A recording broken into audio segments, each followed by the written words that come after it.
कौन सा माँ को खाना बनाना पड़ता है, भाभी है ना, सब कर लेती हैं। सच में माँ, भाभी पर तो माँ अन्नपूर्णा की सीधी कृपा है। खाना सच में इतना स्वादिष्ट था कि राघव तो अपनी उंगलियां ही चाटते रह गए। अच्छा माँ, जो आपने साथ में अचार रखा था ना, उसका एक डिब्बा भरकर अचार इस बार मेरे लिए भी डाल लेना। मम्मी जी ने तो पूरा खाना ही अचार से खा लिया। कभी मैं और राघव अगर बाहर जाते हैं तो मुझे माँ के लिए अलग सब्जी बनानी नहीं पड़ेगी, उनका उसी अचार से काम हो जाया करेगा। फ़ोन पर बात करते करते नंदिनी हंसने लगी। अच्छा माँ, फ़ोन रखती हूँ, राघव बुला रहे हैं। क्या हुआ, आप मुझे बुला रहे थे, कुछ ज़रूरी काम था क्या? नंदिनी माँ से बात कर रही थी, राघव ने पूछा। अरे वो मैं माँ को इतने अच्छे खाने के लिए धन्यवाद बोल रही थी। नंदिनी आखिर कब तक तुम अपने मायके से यूँ इस तरह खाना मंगाती रहोगी? उनकी भी उम्र हो चली है, उन्हें परेशान करना मुझे अच्छा नहीं लगता। क्या मतलब है आपका, मैं यहाँ खाना नहीं बनाती? वो तो आज मेरे सिर में बहुत दर्द था, इसलिए माँ को बोल दिया। और कौन सा माँ को खाना बनाना पड़ता है, श्रद्धा भाभी है ना, वो तो किचन एक्सपर्ट हैं। 10-15 लोगों का खाना बनाना उनके बाएं हाथ का खेल है। और फिर पास में ही मायका होने का कुछ तो फ़ायदा उठाना ही चाहिए। नंदिनी लापरवाही से बोलकर वहाँ से चली गई। नंदिनी एक बहुत ही समझदार, नेक और साफ दिल की लड़की थी। ऑफिस के साथ साथ घर की जिम्मेदारी भी बखूबी से निभाती थी। पर नंदिनी की एक आदत राघव को बिल्कुल भी पसंद नहीं थी। वो था उसका शादी के बाद मायके से पल पल अपने लिए सामान मंगवा लेना। राघव अच्छे से जानते थे कि नंदिनी के वहाँ बार बार ऑर्डर देने से किसी को भी परेशानी नहीं होती। आखिर नंदिनी उस घर की लाडली बेटी जो थी। पर राघव को ये सब अच्छा नहीं लगता था। राघव की माँ भी कई बार नंदिनी को टोक चुकी थी, पर हर बार नंदिनी माँ का प्यार है, उन्हें मेरी चिंता है कहकर बात टाल देती। दूसरे दिन नंदिनी फ़ोन पर माँ से बात करते हुए, माँ हर बार की तरह इस बार भी राघव के चाचा जी ने गांव से आलू के बोरे भेज दिए हैं और कुछ सूखे मसाले भी हैं, मैं सीधा आपके यहाँ भिजवा देती हूँ। आप अपने साथ साथ मेरे लिए भी चिप्स, पापड़ और मसाले बनाकर यहाँ भेज देना। आप तो जानती हैं मुझे आलू के पापड़ कितने पसंद हैं। बहू, क्या ज़रूरत है माँ से ये सब बनवाने की? अब तो तुम्हारी शादी को काफ़ी समय हो चुका है, तुम खुद क्यों नहीं बनाना सीख लेती ये सब?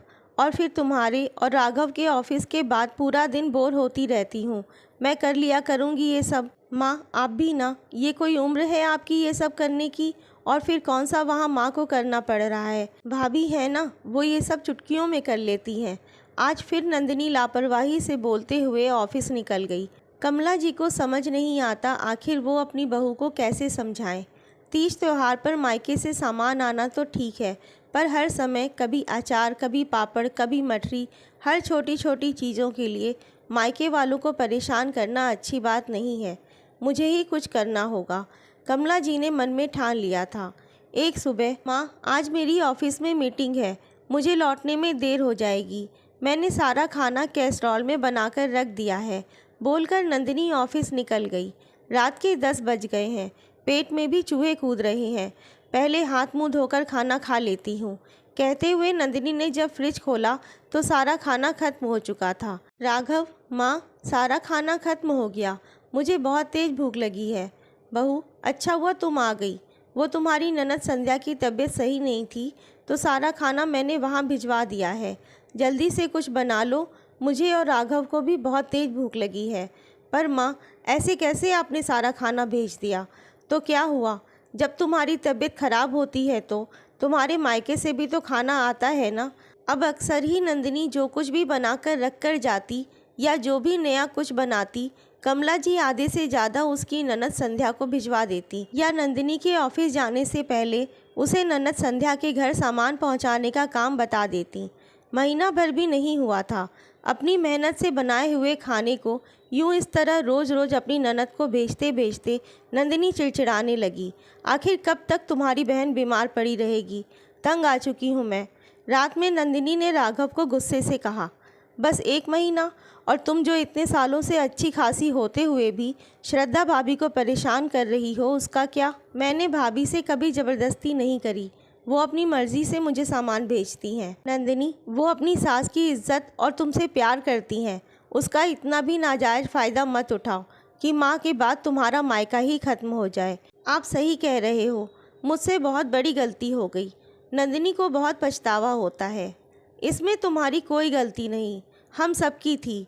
पीछे से नंदिनी की माँ और सासू माँ आई और नंदिनी के आंसू पोंछते हुए कहा, बेटी की हर नाजायज़ मांग पूरी कर मैं बेटी की गृहस्थी तो बिगाड़ ही रही थी, साथ ही साथ अपनी बहू पर अत्यधिक जिम्मेदारी डालकर उस पर भी अन्याय कर रही थी। सच, आज अगर समधन जी ने मुझे नहीं समझाया होता तो मैं अपनी बहू और बेटी दोनों की ही ज़िंदगी बर्बाद कर देती। बहू नंदिनी अपनी सास के गले लग गई। तभी मैं सोच रही थी कि इतने दिन से आपने मुझे कुछ बनाकर क्यों नहीं भेजा। नंदिनी हंस पड़ी। ये लो भाभी, आपकी पसंद की राज कचौरियाँ। पीछे से नंदिनी की ननद संध्या ने आकर कहा, मतलब पूरा परिवार मिला था साथ में। सब जोर से हंसने लगे। आपको ये कहानी अच्छी लगी हो तो लाइक और शेयर करें और चैनल पे नए हैं तो सब्सक्राइब करना ना भूलें। धन्यवाद।